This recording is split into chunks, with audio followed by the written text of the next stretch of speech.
at the start of the pandemic, where we had to start to work from home.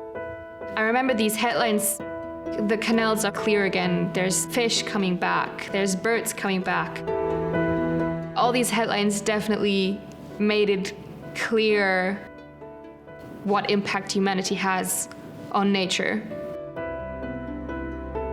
Given that INEOS is such a big chemical or industrial company, producing things like plastic, for example, that definitely gives you stuff to think about. However, I have to say that I definitely do draw some kind of motivation from that. I'm an employee here. I do have the chance to actually do something for the planet and improve life.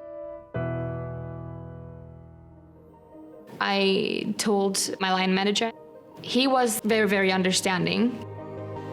That was definitely something like a domino effect because I had a meeting with someone who basically told me what INEOS does in all these areas. And I said, well, that actually sounds really, really interesting. And she was the one telling me, well, you know, there's a project going on. If you're interested, maybe we can see if you can take over some of these tasks, if there's something that you want to do. I happily said yes, and that's basically when it all started.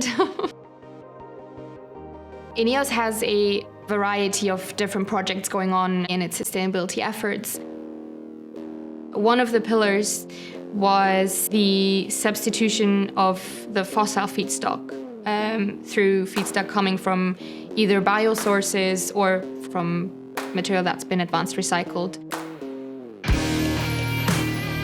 My team is made up out of graduates, so they're more or less my age. We're carrying the responsibility for all the developments in that area. It's really a supportive team.